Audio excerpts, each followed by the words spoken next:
शेवभाजी तर तुम्ही बऱ्याच पद्धतीने खाल्ली असेल आणि बाजारातून दुकानातून तुम्ही विकतची शेव आणून मग ती भाजी बनवली असेल। पण आज या पद्धतीने घरच्या घरी शेव बनवून ही अशा पद्धतीची भाजी बनवून बघा, इतकी छान अशी चव येईल या भाजीला। तर नक्की अशी झणझणीत अशी शेवभाजी बनवून बघा। गरमागरम भाकरीसोबत तुम्ही खाऊ शकतात किंवा चपातीसोबत खाऊ शकतात। तर नक्की बनवून बघा। चला मग आजच्या या व्हिडिओला सुरुवात करूया आणि मस्तपैकी झणझणीत अशी शेवभाजी बनवूया। त्यासाठी मी 2 मोठे कांदे अशा पद्धतीने कट केलेले आहेत।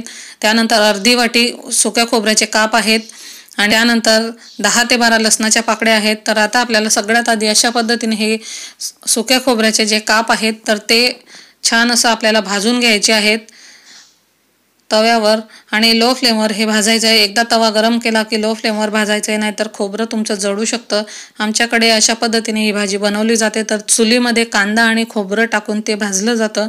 डायरेक्ट गॅसवर देखील तुम्ही भाजू शकतात, पण मी शक्यतो अशा पद्धतीनेच तव्यावर भाजते।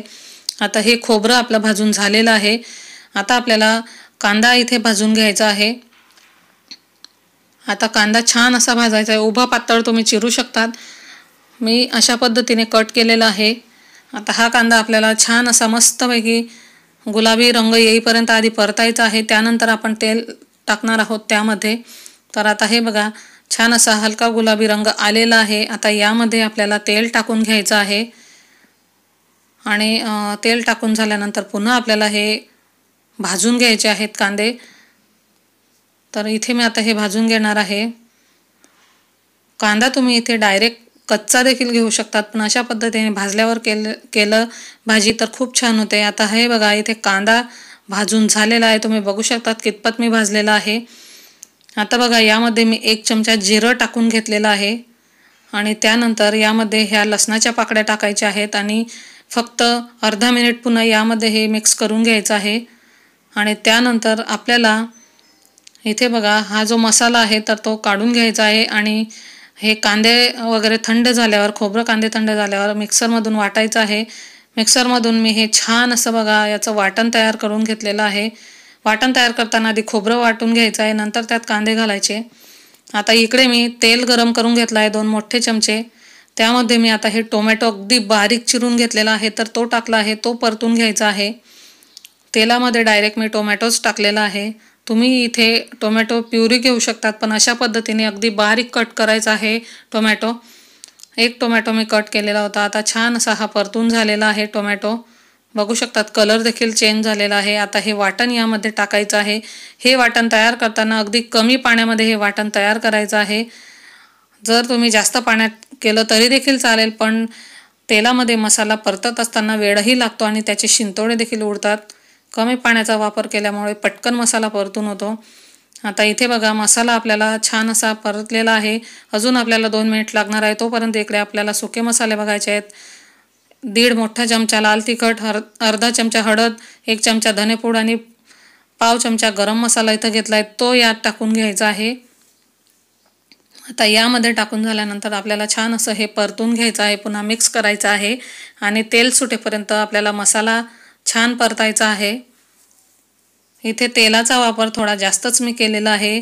तेल चांगलं असलं म्हणजे छान लागते ही भाजी। आता मसाल्याला तेल सुटेल तोपर्यंत 1 मोठी वाटी चणा डाळीचं पीठ, त्यामध्ये लाल तिखट अर्धा चमचा, चवीनुसार मीठ, पाव चमचा हळद, धनेपूड पाव चमचा आणि जिरं टाकून घेतलेलं आहे अर्धा चमचा। ओवा देखील मी चिमूटभर टाकलेले आहेत। आता हे कोरडं मिक्स करून त्यानंतर याचं छान असं मिश्रण भिजवून घेतलेलं आहे। आता आपल्याला याची शेव बनवायची आहे। तुम्ही बघू शकतात कसं मी इथे भिजलेलं आहे। आता मसाल्यांना देखील छान तेल सुटलेलं आहे।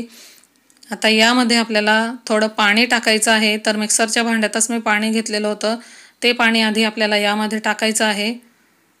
सुरुवातीला फक्त आपल्याला 1 अर्धी वाटी पाणी टाकायचं आहे। नंतर आपल्याला हे छान असं तेल सुटेपर्यंत शिजू द्यायचं आहे मसाला आपला आणि त्यानंतर आवश्यकतेनुसार पाणी टाकायचं। तर इथे बघा थोडं थोडं तेल सुटायला सुरुवात झालेली आहे।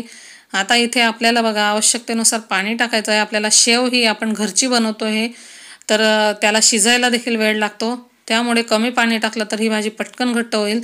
तर साधारण मी इथे 2 ते 2.5 ग्लास पाणी इथे टाकून घेणार आहे आणि त्यानंतर मग आपल्याला त्यामध्ये चवीनुसार मीठ देखील टाकायचं आहे। तुम्हाला जशी भाजी आवडेल तशी तुम्ही बनवू शकता। इथे पाणी टाकून झालं आहे, मीठ देखील इथे मी टाकून घेतलं आहे। ही भाजी थोडी पातळ असली तर भाकरीसोबत खूप छान लागते। तुम्हाला घट्ट हवी असेल तर थोडं कमी पाणी टाकायचं आहे। आता बघा मीठ वगैरे टाकून झाल्यानंतर एक उकळी इथे आलेली आहे। आता आपल्याला याची शेव बनवून घ्यायची आहे। तर हे बघा अशा पद्धतीने हा चमचा घ्यायचा आहे। तर आम्ही याला झारा म्हणतो। त्याला पाणी लावायचं आणि पिठाचा एक गोळा घेऊन अशा पद्धतीने त्यावर दाब देऊन बघा अशी शेव पाडून घ्यायची आहे। घरची शेव आहे पण छान लागते। तुम्ही बाजारातून देखील आणू शकतात, पण अशा पद्धतीने एकदा नक्की बनवून बघा। बाजारात जायला वेळ नसतो आणि पटकन कोणी आलं तर अशा पद्धतीची भाजी तुम्ही बनवू शकता। तर अशाच पद्धतीने मी सर्व शेव बनवून घेणार आहे आणि छान असं आपण याला आता आधी मिक्स करून घ्यायचं आहे। हे बघा आणि मिक्स करून झाल्यानंतर आपण त्याला छान अशी शिजवून घेणार आहोत 7 ते 8 मिनिटांसाठी आणि मस्तपैकी आपली भाजी तयार होईल। तर इथे बघा आता 7 ते 8 मिनिट इथे झालेले आहेत। छान अशी आपली भाजी शिजलेली आहे। तेल देखील बघा तर्री देखील किती छान आलेलं आहे आणि मस्तपैकी ही भाजी गरमागरम भाकरीसोबत तुम्ही खाऊ शकतात। तर अशी भाजी नक्की बनवून बघा आणि कमेंटमध्ये कळवायला विसरू नका। चॅनलवर नवीन असाल तर लाईक, शेअर आणि सबस्क्राईब करा आणि अशाच प्रकारच्या नवनवीन व्हिडिओसाठी बेल आयकॉनवर क्लिक करा म्हणजे नवनवीन व्हिडिओ तुम्हाला पाहायला मिळतील। धन्यवाद।